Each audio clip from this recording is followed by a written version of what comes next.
अस्सलाम वालेकुम नाज़रीन, अवामी तनाज़ुर के नए व्लॉग के साथ मैं हूं खालिद भट्टी। आज के व्लॉग में हम बात करेंगे, एक तो पंजाब और सिंध में वज़ीर आला का इंतखाब हो गया। अब सिर्फ काबीना के हलफ उठाने का मरहला बाकी रह गया है, जिसके बाद दोनों सूबों में हुकूमत साजी का अमल मुकम्मल हो जाएगा। बलूचिस्तान और केपी में 28 फरवरी को जो है वो सूबाई असम्बलियों के इजलास होंगे और उसके अगले 3 दिनों में वहाँ पर भी ये अमल मुकम्मल हो जाएगा तकरीबन। कौमी असम्बली का जो मसला है, आज सुबह के व्लॉग में हमने आपको बताया था कि सदर मुमलकत जो हैं वो मूड में नहीं है दस्तखत करने के समरी पे। आज उन्होंने समरी जो है वो मुस्तरद करके कौमी असम्बली का 26 तारीख को जो इजलास बुलाने की समरी थी उसको मुस्तरद कर दिया। और वजह ये बताई कि अभी तक मखसूस नशस्तें ख़वातीन की और अकलीतों की वो मुकम्मल नहीं हुई हैं, क्योंकि तहरीक इंसाफ को वो नशस्तें अभी तक नहीं मिली। इस वजह से उन्होंने कहा कि मैं इजलास नहीं बुलाऊँगा। अब इसके ऊपर क्या होगा, कौमी असम्बली के अजलास के हवाले से क्या ताज़ा तरीन अपडेट्स हैं, ये सारी सूरत हाल पर बात करेंगे और आपको बताएंगे कि क्या इस वक्त सूरत हाल है, क्या होने जा रहा है। इससे पहले कि हम आपको तफसीलात फराहम करें, आपसे गुजारिश है कि अगर आपने हमारा चैनल अवामी तनाज़ुर अभी तक सब्सक्राइब नहीं किया, उसको सब्सक्राइब कर लें। आपको व्लॉग पसंद आए उसको शेयर करें, लाइक करें और महज़ब अंदाज से अपनी राय का इजहार करें। बेल आइकॉन ज़रूर दबा दें, टल्ली ज़रूर खड़का दें। अब बढ़ते हैं हम आज के मौज़ूआत की तरफ। आज सबसे पहले हम बात करेंगे, हमने सुबह के व्लॉग में भी आपको बताया था कि पंजाब में मोहतरमा मरीम नवाज शरीफ साहबा और सिंध में सैयद मुराद अली शाह आज वज़ीर आला मुंतखब हो जाएंगे। और जब पंजाब असम्बली का इजलास हुआ, वोटिंग हुई, तो जो अपोजिशन जमात है सुन्नी इत्तेहाद कौंसिल, उन्होंने आज जो है वो असम्बली की प्रोसीडिंग का बैकआउट किया, इस बुनियाद पर कि उनको बात नहीं करने दी गई।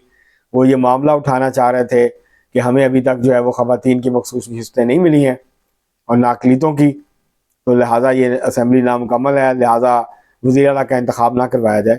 लेकिन स्पीकर मलिक अहमद ख़ान साहब ने यह कहा कि आज का एजेंडा जो है वो तकरीर नहीं हो सकती, पहले जो है वो इलेक्शन होगा वज़ीर आला का, उसके बाद फिर अगर किसी ने बात करनी है उस पर बात करेंगे। लेकिन उसकी वजह से फिर उन्होंने बाइकआउट किया। राना आफ्ताब जो हैं वो उम्मीदवार थे सुन्नी इत्तेहाद कौंसिल के, तो पुराने पार्लियामेंटेरियन हैं, पुराने मुतअद्दिद मरतबा सूबाई असम्बली के मेंबर रह चुके हैं। राना आफ्ताब साहब पाकिस्तान पीपल्स पार्टी में हुआ करते थे, पाकिस्तान पीपल्स पार्टी पंजाब के सदर भी रहे हैं। बाद में ये चले गए तहरीक इंसाफ में। 2013 में 2018 में हार गए थे इलेक्शन, लेकिन फिर इस दफ़ा जो है वो जीत गए फैसलाबाद के एक हल्के से। तो वो उम्मीदवार थे, लेकिन वो बाइकआउट कर गए। हुकूमती कमेटी बनी जिसने मुज़ाकरात किए उनसे, लेकिन वो वापस नहीं आए अपोजिशन के अरकान। तो इस तरह 220 अरकान ने मरीम नवाज शरीफ साहबा के ऊपर एतमाद का इजहार किया और वो वज़ीर आला पंजाब मुंतखब हो गई। और असम्बली से मुंतखब होने के बाद कायदे ऐवान उन्होंने गवर्नर हाउस जाके हलफ उठाया, जहाँ उनके चचा शहबाज शरीफ साहब और उनके वालिद मियाँ नवाज शरीफ भी मौजूद थे। पहले वज़ीर आला गई, रानी वज़ीर आला गई, वहाँ से उन्होंने अपने चचा और वालिद को के साथ वो पहुँची गवर्नर हाउस। और जब हलफ बर्दारी की तकरीब हुई तो उसमें जो है वो स्टेज के ऊपर मियाँ नवाज शरीफ भी मौजूद थे और मियाँ शहबाज शरीफ भी मौजूद थे, जबकि उनके फैमिली के दीगर अरकान हमजा शहबाज शरीफ, सलमान शहबाज, ये सब लोग भी, उनका बेटा कैप्टन सफदर जो है वो, उनका शौहर कैप्टन सफदर और बेटा जुनैद सफदर, ये सब लोग मौजूद थे और इनकी मौजूदगी में उन्होंने हलफ उठाया। अभी काबीना का ऐलान नहीं हुआ। कहा यह जा रहा है कि शायद कोई 25 या 26 रुकनी, पहले मरहले में 25 या 26 रुकनी काबीना होगी, जिसमें 20 अरकान का ताल्लुक पाकिस्तान मुस्लिम लीग नून से होगा। मुस्लिम लीग नून के जो अहम रहनुमा हैं पंजाब से, वो जो MP मुंतखब हुए हैं वो मिनिस्टर्स होंगे। लेकिन ये भी वाज़ेह नहीं है कि क्या राना सनाउल्लाह जो है वो मरकज़ में जाएंगे। इलेक्शन तो अगरचे वो हार गए हैं, लेकिन क्या वो जो है वो मुशीर की हैसियत से पंजाब में खिदमात सर अंजाम देंगे मरीम नवाज शरीफ साहबा के साथ, या वो मरकज़ में जाएंगे और मियाँ शहबाज शरीफ साहब के साथ जो है वो काम करेंगे। तो अभी ये वाज़ेह नहीं है। कुछ और लोगों के बारे में भी वाज़ेह नहीं है कि वो कहाँ पे उनको एडजस्ट किया जाएगा, मुशीर की हैसियत से या मुआविन ख़ुसूसी की हैसियत से। तो अभी तय होना बाकी है कि वो कहाँ एडजस्ट किए जाते हैं। तो इसके बाद ये है कि काबीना है, एक आध दिन में काबीना हलफ उठा लेगी, जिसके बाद पंजाब में हुकूमत साजी का मरहला मुकम्मल हो जाएगा। इसी तरह सिंध में आज सैयद मुराद अली शाह तीसरी मरतबा वज़ीर आला मुंतखब हो गए और ये एजाज़ उनको मिल गया है कि वो तीसरी दफ़ा सिंध के वज़ीर आला बन गए। उन्होंने हलफ भी उठा लिया। उसके अलावा अब वो काबीना उनका जो है वो बाकी रह गई है, काबीना का इंतखाब वो कर लेंगे, जिसके बाद वो हुकूमत साजी का जो मरला है वो वहाँ पे भी मुकम्मल हो जाएगा। उन्होंने 111 अरकान हैं पाकिस्तान पीपल्स पार्टी के। इस वक्त सिंध असम्बली में 112 वोट उनको मिले, एक वोट उनको जो है वो इजाफी मिल गया वज़ीर आला के इंतखाब में। उनके जो मुखालफ थे अली खुर्शीदी, जो कि मुत्तहिदा कौमी मूवमेंट से उनका ताल्लुक, उन्होंने 36 वोट लिए। उनके उतने ही वोट थे, उनको उनके पूरे वोट मिले। जबकि जो तहरीक इंसाफ के आज़ाद अरकान, जो सुन्नी इत्तेहाद कौंसिल के अरकान थे और जमात इस्लामी के और GDA के, उन्होंने वोटिंग में हिस्सा नहीं लिया। तो इस तरह से 2 सूबों में अब ये अमल मुकम्मल हो गया। 2 सूबों में अगले चंद दिन में ये अमल मुकम्मल हो जाएगा। हम आपको अपडेट फराहम करते रहेंगे, क्योंकि वहाँ पहले अरकान हलफ उठाएंगे 28 तारीख को बुध वाले दिन, और फिर उसके बाद जुमेरात को जो है वो स्पीकर डिप्टी स्पीकर का इंतखाब होगा, फिर उसके अगले दिन वज़ीर आला का इंतखाब हो जाएगा। तो वहाँ जो भी अपडेट्स होंगी वो आपके सामने जो है वो हम आपको पेश कर देंगे अगले चंद दिनों में। उसके अलावा जो आज की अहम डेवलपमेंट है वो ये है कि सदर आरिफ अलवी जो हैं, आज के सुबह के व्लॉग में हमने बात की थी कि वो इस मूड में नहीं है कि असम्बली का इजलास बुलाएं, और आज उन्होंने फिर 26 तारीख थी, आज इजलास होना था, लेकिन उन्होंने पहले ताख़ीर की, फिर आज असम्बली मुस्तरद कर दी इस बुनियाद पर कि ये असम्बली नामुकम्मल है। सुबह के व्लॉग में भी हमने अर्ज़ की थी कि कोई भी असम्बली मुकम्मल नहीं होती। 342 अरकान पहले होते थे, 342 अरकान ने इकट्ठे कभी हलफ नहीं उठाया। अक्सरियत उठा लेती थी, कुछ लोग रह जाते थे। तो इस दफ़ा 336 है, उनमें से जो है वो ज़ाहिर है जो ख़वातीन की मखसूस नशिस्तें हैं 23 के करीब, और अकलीतों की वो उसके ऊपर फैसला नहीं हुआ।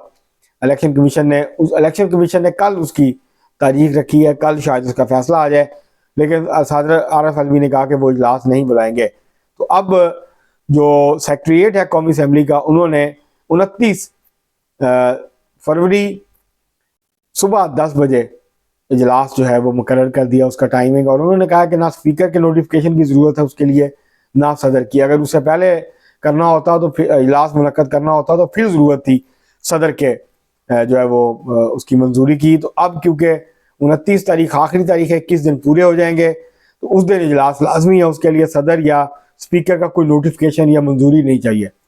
तो जो कौमी असम्बली का सेक्रेटरीट है उसने अब 29 फरवरी जो है वो हलफ वफादारी के लिए मुकर्रर कर दिया कौमी असम्बली की तारीख। बहरहाल सदर साहब ने जाते जाते जो है वो रुकावट डालने की कोशिश की है, और एक तनाज़ा ज़रूर खड़ा हो गया है। और तहरीक इंसाफ का जो मौक़िफ़ है वो ये है कि जी सदर साहब ने दुरुस्त किया, जबकि मुस्लिम लीग नून और पीपल्स पार्टी जो है वो कह रहे हैं कि सदर ने जो है वो सबताज करने की कोशिश की है इस सारी स्मूथ सेलिंग को, और ये जो प्रोसेस है हुकूमत साजी का इसको। तो बहरहाल 29 तारीख को हो जाएगा। अच्छा होता अगर ये तनाज़ा ना होता, लेकिन ज़ाहिर है सदर अलवी हैं, उनके होते हुए ये तो हो नहीं सकता कि हर मसला जो है उसके ऊपर कोई ना कोई तनाज़ा खड़ा ना हो। तो लिहाजा इस इशू के ऊपर भी जो है वो तनाज़ा खड़ा हो गया। इसके अलावा एक और जो डेवलपमेंट आज थी वो ये है कि मरियम नवाज़ ने साहबा ने आज तकरीर फरमाई हलफ जो है उन्होंने कौमी सूबाई असम्बली से मुंतखब होने के बाद कायदे वान, उसमें उन्होंने अपना एजेंडा सेट किया है और काफ़ी अच्छी तकरीर थी। लेकिन मसला यह है कि तकरीरें तो हमारे लीडर बहुत अच्छे करते हैं, वादे भी बहुत करते हैं, मंशूर भी बहुत अच्छे होते हैं, असल मसला तो अमल दरामद का है। तो उम्मीद करनी चाहिए कि जो वादे उन्होंने आज किए हैं, जो बातें उन्होंने की हैं, उसके ऊपर वो अगले 5 साल में अपनी हुकूमत के दौरान अमल करेंगे और रिफॉर्म्स लेके आएंगी, ई गवर्नेंस या डिजिटल गवर्नेंस की तरफ मूव करेंगी। रेड टेपिज्म जो ब्यूरोक्रेसी का सारा मामला होता है उसको जो है वो आहिस्ता आहिस्ता बतदरीज ख़त्म करेंगी और जो सर्विस डिलीवरी है उसके ऊपर तवज्जो देंगी।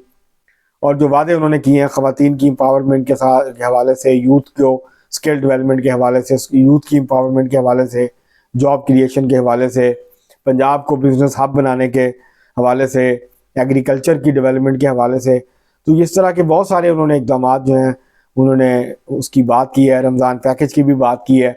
तो अब देखते हैं कि किस हद तक जो है वो अमल दरामद कर पाती हैं। और किस तरह की हुकूमत वो चलाती हैं, क्योंकि उनकी हुकूमत के ऊपर मुस्लिम लीग नून का मुस्तकबिल बहुत हद तक टिका हुआ है। लोग जो हैं वो महंगाई से, बेरोज़गारी से, गुर्बत से बहुत तंग हैं। मौजूदा जो इकोनॉमिक सूरत हाल है, लोग उससे बहुत तंग हैं। अगर उनको रिलीफ मिलेगा तो ज़ाहिर है वो खुश होंगे, वो तारीफ़ करेंगे। उनको रिलीफ नहीं मिलेगा तो ज़ाहिर है वो तारीफ़ तो नहीं करेंगे, फिर ज़ाहिर है उनको गुस्सा आएगा और फिर उस तरह की सूरत हाल पैदा होगी, उससे भी बुरी सूरत हाल पैदा होगी जो इस इलेक्शन में मुस्लिम लीग नून के लिए पैदा हुई थी। तो बहरहाल जिसको कहते हैं ना, there is a lot at stake, तो वो है। और मरियम नवाज शरीफ के हाथ में अब मुस्लिम लीग नून का मुस्तकबिल आ गया। उनकी परफॉर्मेंस अच्छी होगी तो मुस्लिम लीग नून जो है वो रिवाइव कर पाएगी, दोबारा मजबूती के साथ सामने आएगी।